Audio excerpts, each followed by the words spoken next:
what renders it problematic is not only the religious qualification. I mean, then we should also talk about Christofascism and so on. Fascism itself is enough, I claim. But the very designation of today's fundamentalist so-called Islamic movements as fascist, I think, is problematic. Why?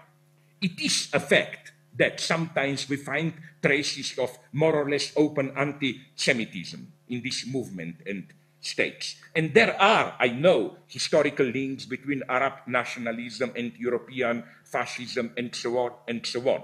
However, I claim that even if there is anti-Semitism in these countries, it does not play the same structural role. Why not? Do you remember, for the Nazis, the enemy were Jews as nomadic, stateless, rootless people corrupting the community within which they live? So that for them, the state of Israel was a solution, one of them at least. No wonder that before deciding to kill all the Jews, the Nazis played with the idea of giving them a land to form a state. Incidentally, not only Madagascar, but Palestine itself. I don't, this is one of the dark chapters of the history of Israel, and I was ferociously attacked for it. But when I asked the guys, okay, are the facts wrong? They said, no, I just, the usual excuse. I put them in a totally wrong context. Okay, what are the facts?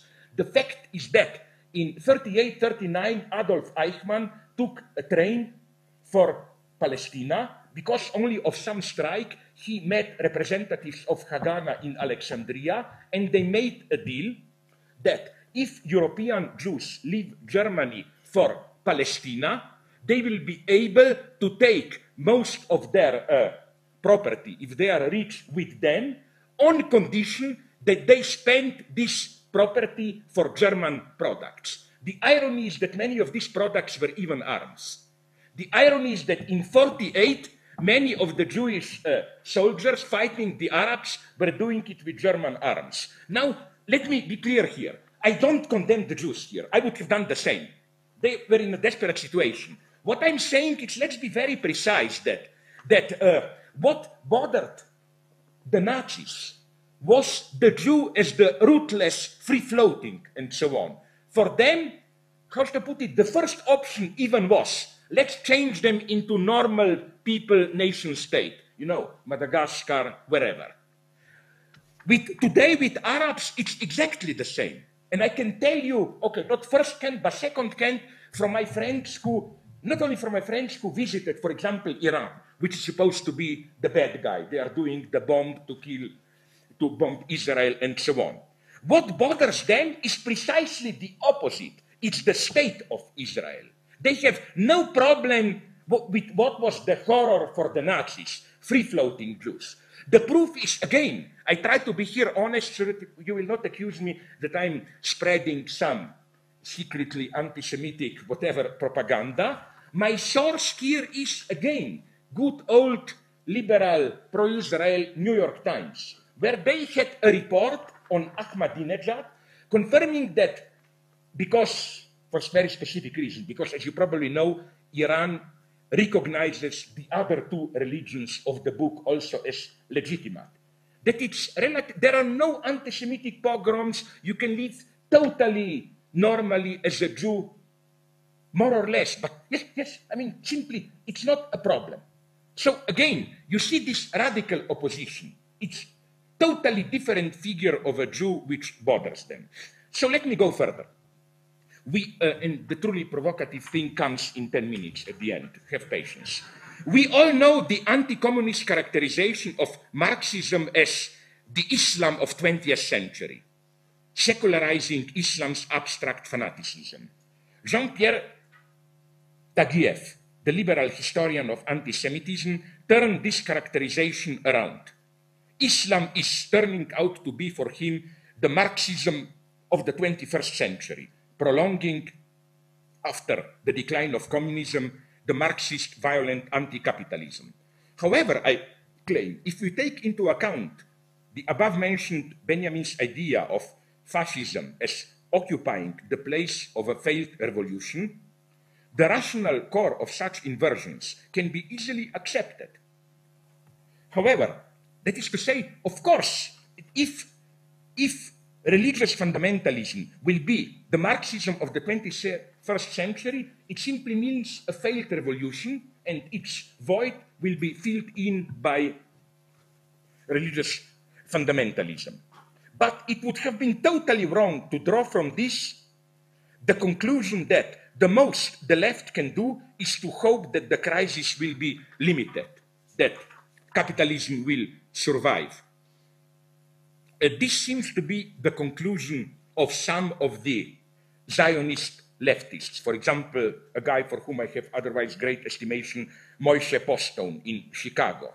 His logic is the following one. Since every crisis which opens up a space for radical left also gives rise to anti-Semitism, it is better for us to support successful capitalism and hope there will be no crisis.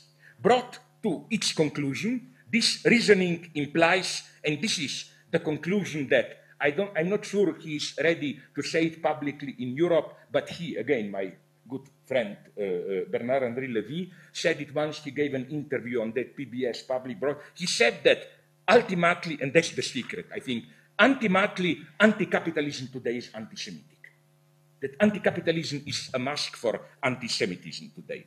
It is against such reasoning that one has to evoke Alain Badiou's motto, mieux vaut un désastre qu'un désastre.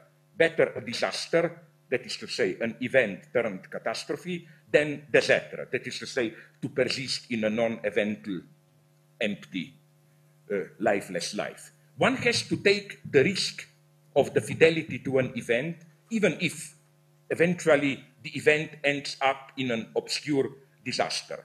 The best indicator of the lack of trust of today's left into itself is its fear of crisis. Such a left fears for its own comfortable position of a critic fully integrated into the system, ready to risk nothing. Which is why today, more than ever, I claim, Mao Zedong's old motto is pertinent. You remember that wonderful phrase, everything under heaven is in utter chaos, so the situation is excellent. A true leftist takes crisis seriously, without illusions, but as a chance to be fully exploited. So now, the concluding problematic points.